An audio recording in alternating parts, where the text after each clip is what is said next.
Thank you, I'm fine. How are you there? Good, thank you. We are excited to see you. Thank you for your kindly help in the past days. You're welcome. Okay, so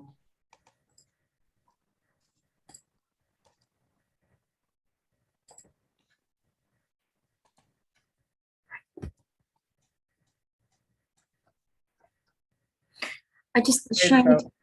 yes. Yeah, can you see it on the screen?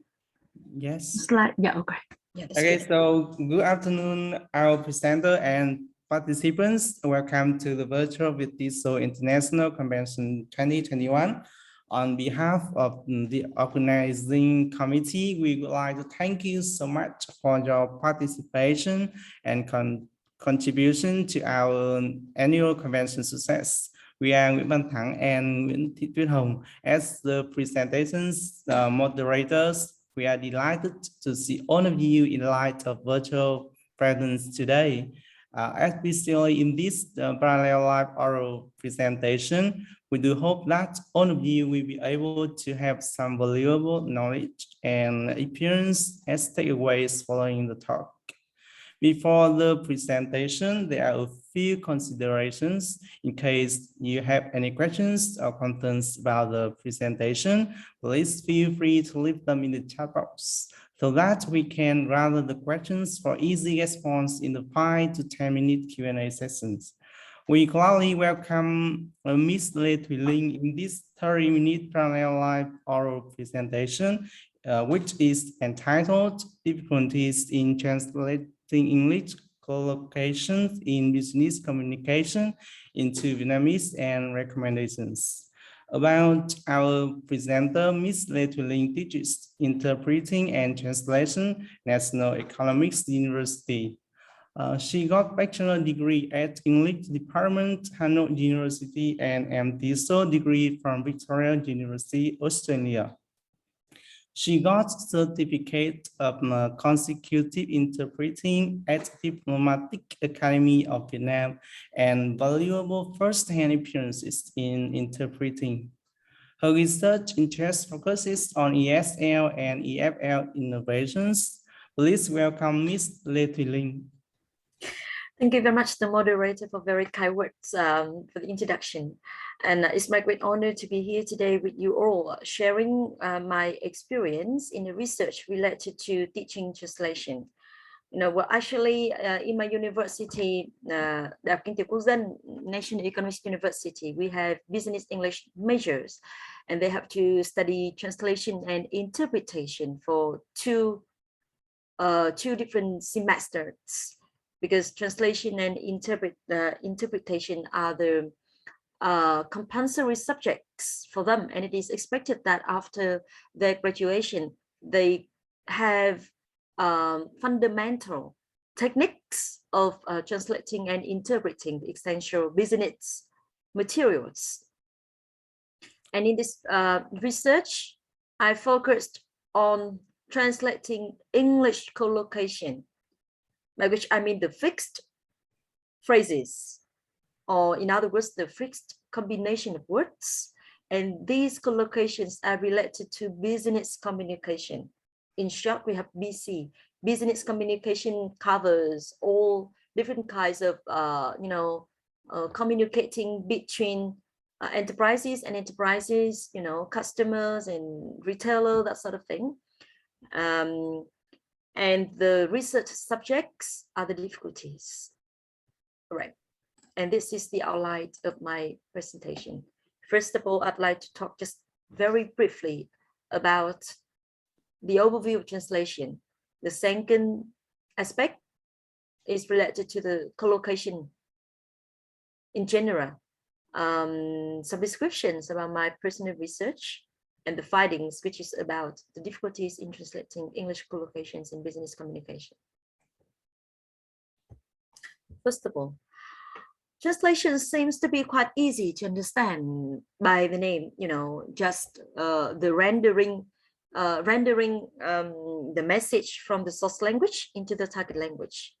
But I have to emphasize that we do not only render the literal meaning, but we have to pay attention to other influencing factors like the culture, the context.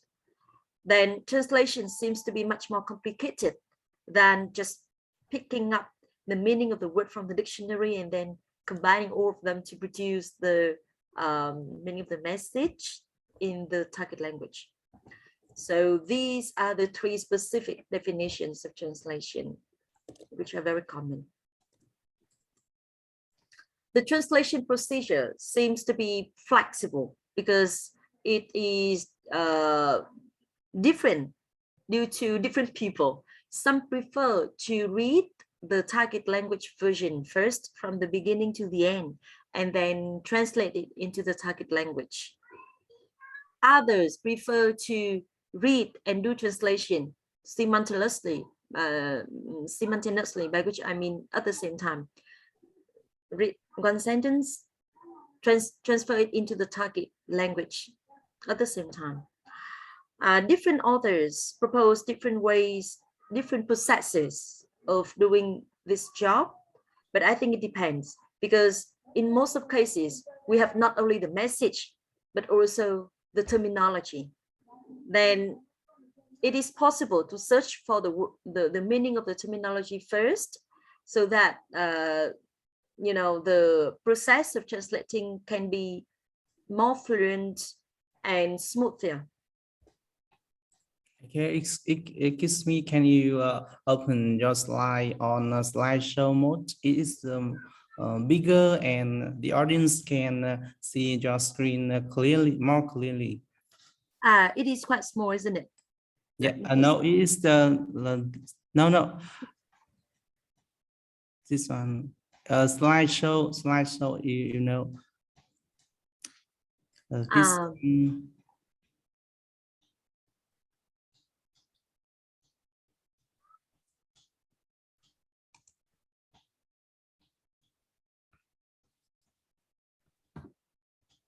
Okay, so it's okay.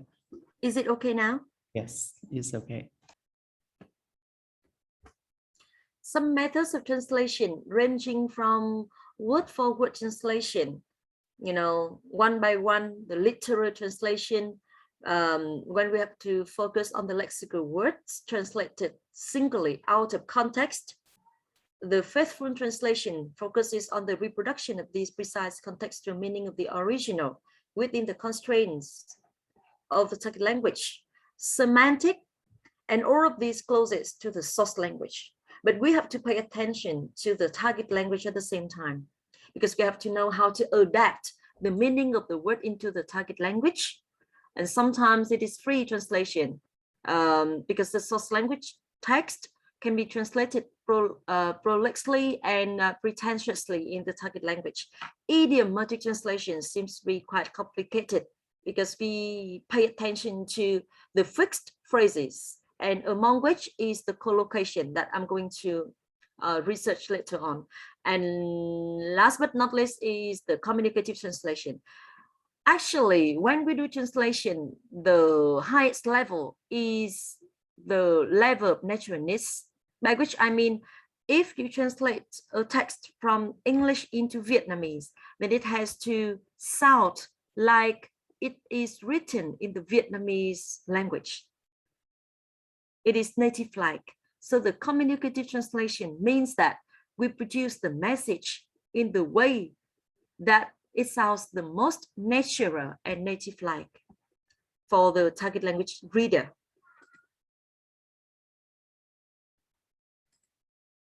The collocation. The collocation is the fixed combination of the words, but the meanings of this expression is not the combination of the meanings of different words, by which I mean the meaning is fixed as well in the target language. The business-related collocation in communication, here is the list of some example. You know, like statistical graphs, invitation cards, business letters, meetings, negotiating, travel arrangement, etc., etc. Some are very easy to understand, literally. Others are not. Later on are some example. Here are some common types of collocation. Reach the decision rather than go the decision. Decision making rather than decision going, or decision doing. This is the same for other types of collocation in different areas, not only business, but the words are specifically related to the business area. We have intensely personal rather than, very personal, which does not sound academic enough. Increasingly interconnected, blah, blah, blah. Deal with change rather than deal with movement. So these are different types of collocation. In my research, there are 3 different questions. Of course, the first is, what are the difficulties in translating English collocations into Vietnamese? The second one is the awareness of English collocation, so the quality of translation. And the last one are some strategies that translator can use. My research participant is only 30 business English major, because in my university, students are divided. The business English majors are divided into 2 classes. Usually we have 3 classes. We have only 100 students for one intake. So I am in charge of teaching one class among them. The other in charge by the 2 different lecturers. The research methods for both qualitative and quantitative. Questionnaires and interview.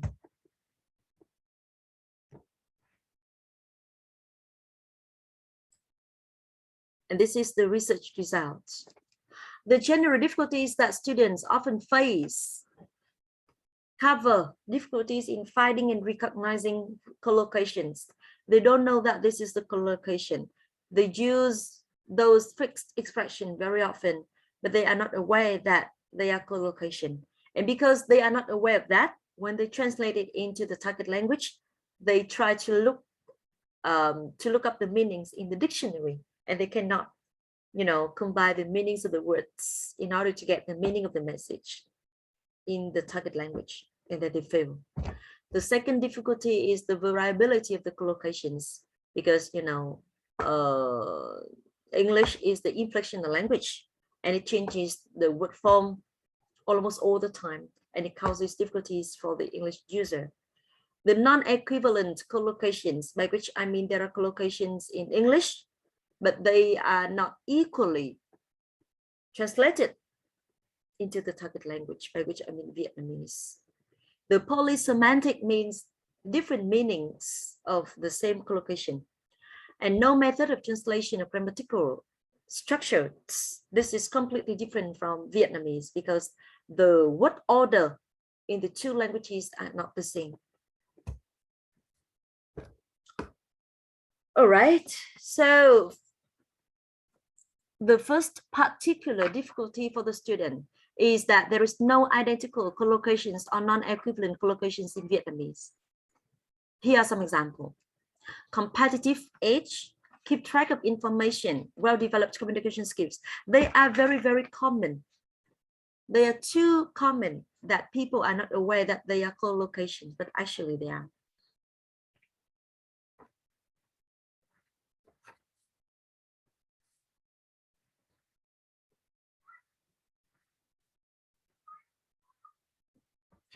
The students would find very difficult to find the appropriate equivalence of the collocation. For example, heat products, due to the confusion and distraction of the word heat.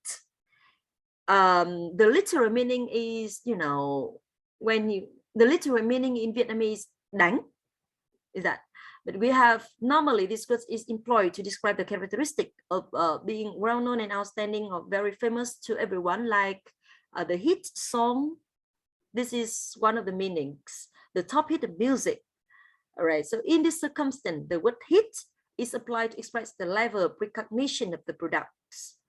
However, the problem herein is no appropriate equivalent of this collocation in Vietnamese. We do not say, usually we say phiên bản hit, bài hát hot hit. That is the way that people use in Vietnamese, rather than a fixed collocation in Vietnamese. You know, that is an example. Polysemantic means the challenge for the students to find out the appropriate meaning, because there are different meanings of the same word. Competitive age is an example. This brings about challenges for the students, particularly the word age would carry several meanings or sense of understanding, including the outside limit of an object, a surface or an area, the sharp part of a plate, or the point at which something, especially something bad, may begin to happen. And this would make the translation more complicated for the students to choose the best one. Students cannot figure out which is the most appropriate meaning of the word age, but they have to base on the specific context to find out the meaning of this word. That is an example. Grammatical structures. In Vietnamese, we say to make decision. But in English, we have the decision making, or to tell joke, rather than we have joke telling. From the aspect of contrastive analysis, this is due to the different structures of Vietnamese and English. In English, the form of the word changes, but in Vietnamese, we do not have that. Then it causes difficulty for the learner. So some of the recommendations. We have to enhance the awareness and knowledge of the collocations and recording the collocation throughout document reading. And we have to choose the central words and use reliable dictionary. These are very common way, and they fit all situations, but in specific. We can choose, no, this one. We can choose to translate by omission of the unnecessary word. Taking this as an example. Work efficiently and productively, or function more efficiently and more effectively, or build or establish credibility and trust. All of these collocations belongs to this situation. Particularly, efficiently and productively or effectively have the same meaning in Vietnamese. Một cách hiệu quả. So we just choose to translate one of them, rather than làm việc một cách hiệu quả và một cách năng suất. Just share the same meaning. So choose only one of them to translate. Collocations are non-equivalent collocations in Vietnamese. This is another example. Discussion continues until all team members have added their opinions and ultimately agree. This method is time-consuming, but it produces creative, high-quality discussion and generally elicits commitment by all members to implement the decision. High-quality discussion. High-quality discussion. Normally, the word high-quality is recognized widely in the collocation high-quality products. We do not say high-quality discussion. And one product considered to be high quality need to meet certain conditions and requirements, such as suitable to the customer's needs and being controlled by the product quality standard set by the manufacturer. So in the circumstance of the collocation high quality discussion, there is no equivalence in Vietnamese. So we have to translate based on the literal meaning that we can combine in the target language. We use an idiom or fixed expression of similar meaning, but this similar form. This is similar to the case of idiom. You know, once the sun returns to the sky is an example, or set the example is another illustration. We have the idiom in English. We have the idiom in Vietnamese, but in this similar form. The author used the prior collocation, the sun returns to the sky, to illustrate the situation or the development stages of the group. That is, they have got through the hardest period in the group or team development. And after this situation, the group would obtain the hard-won achievement. So in Vietnamese, we have sau cơn mưa trời lại sáng. The same meaning, but different form. Set example is another illustration. We do not say trở thành một ví dụ, but we say trở thành tấm gương sáng in Vietnamese. We can translate by paraphrasing, you know, rather than saying hit products, sản phẩm hot hits. No, but we can paraphrase the meaning in Vietnamese. Or effective team member is another case. It is quite hard to say thành viên nhóm hiệu quả. It does not sound, if you know, it does not make sense in Vietnamese. What do you mean by thành viên nhóm hiệu quả? So you know, they are the team member who contribute actively and positively to the development of the group, rather than trying to find the exact equivalence of the phrase in Vietnamese. Translating by a more specific word, a good leader.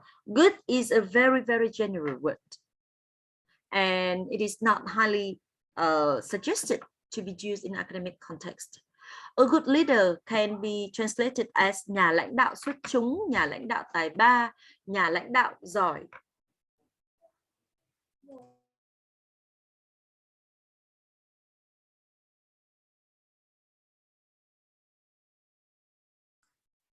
All right, so it should as be a reminder, Ms. Linh, we have 10 minutes left. Yeah. I'm just I have one more slide. All right. Okay.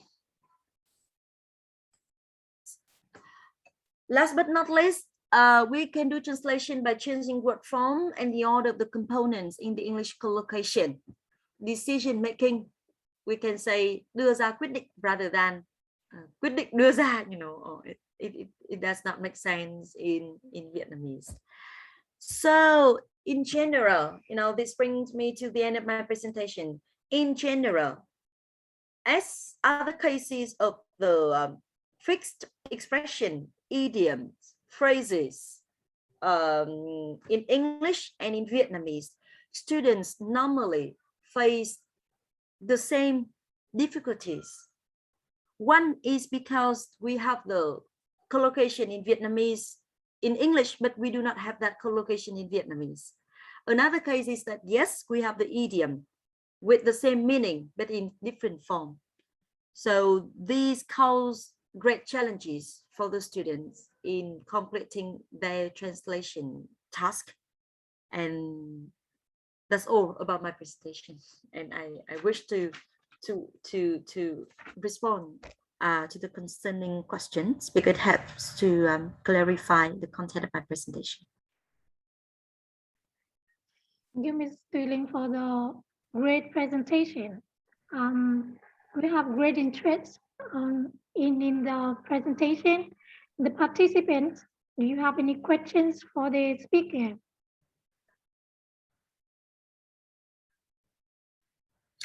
In Vinh University, do you have translation subject? I'm sorry to, yeah. Yeah, we have. Yeah. And actually, students of foreign languages in Vinh University, they have to take 5 terms of translation and interpreting. 5 terms, really? Yeah. Wow. When I studied at Hanoi University, I studied 3 semesters of translation and interpreting. And you have 5. It's just great time for the student to practice. All right, so I have one question for you, Ms. Linh. So Yes. can you give some of the activities that you use in the translation class? Yeah, thank you for the question. Well, normally in the translation class, students do practice all the time. You know, teachers provide them with the text message in source language and ask them to translate into the target language. Sometimes I invite the guest speaker who are the translators in in reality. You know, they work in the field of freelance translation, or they work as officially as the translator, to visit class, to share their experiences, to have some chit chat with the students, in order to exchange the lessons learned and some essential techniques. I also take my students to the field trip, by which I mean sometimes when I have the opportunities to do the interpretation or some jobs of translation, then I ask my students to get involved in. And when I am paid, of course, I share with them the payment, because they also do the job. Because my university focuses on economic and business administration, so I provide the students with the real material of business contracts, or, you know, business textbook for them to translate and compare their translation with the publication in the target language, so that they can do some contrastive analysis to identify their translation problem. Those are the common things that I often do. And yeah. So can I ask one more question? Sure. Do you have any strategy to improve the student awareness of collocation in business communication? Well, actually, this relates to the previous years of the student in language foundation skills. Beforehand, if the language foundation skills lecturer are aware of introducing the collocations to the student, then the job can be much easier when they study translation. So first of all, I'd like to introduce to them the collocation dictionary, so that they understand, yes, there is a dictionary, there is a collection of the collocation. The second thing is that introducing them the website, the link on the internet about how to search for the collocation. The next step is to use some specific example to point out the collocation in the specific context, because translation is largely based on the specific context. And next point is that whenever they do translation, I ask them to do peer tracking, and then try to find out the collocation and suggest the meaning in the target language. All in all, I think that they have to base on the context and learn from the context, rather than talking in very general way. One more question from Nguyễn Võ Hoang. How can we study ourselves in translating collocation? He is a student at Vinh University.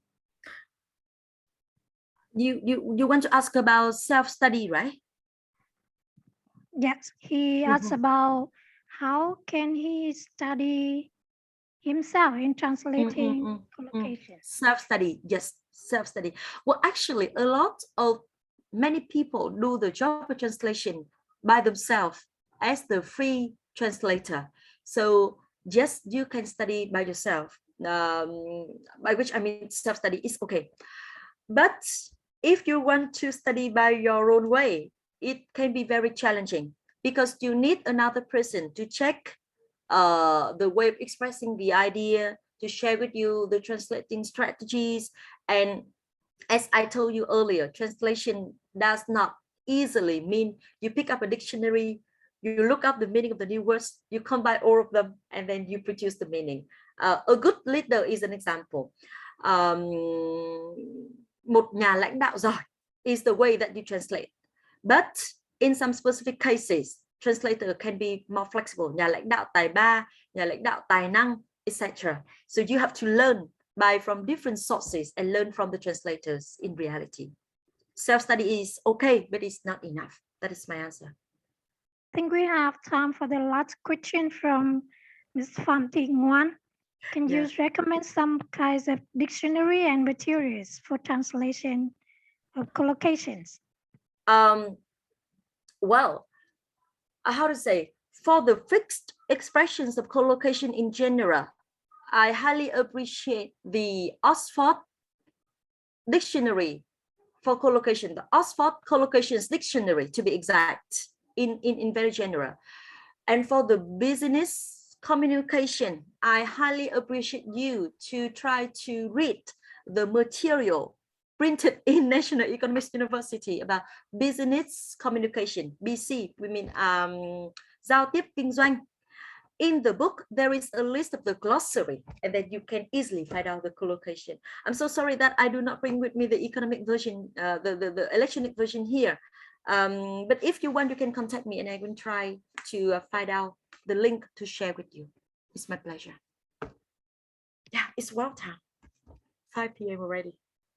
Very good timing. Yeah, thank you. Okay, thank you so much for your valuable presentation, Ms. Lê Thùy Linh. Due to the limited time, we cannot include all of the questions in the Q&A session. So participants, you can email the presenter directly on behalf of VIC 2021. We wish you all the best with the productive day and meaningful rest of our virtual convention. Thank you and goodbye. Thank you very much. Goodbye. Okay, so could we take some screenshots? Yeah, yes, sure. so you can stop. Yes, okay. So the first one, 1, 2, 3. Okay. The second one, sorry. Okay, the second one. 1, 2, 3. Okay. Okay, thank you very much. Thank you very much for your Ms. attention. Thank you, everyone. Thank you very much, the participants. So we are going to end the meeting room here because we have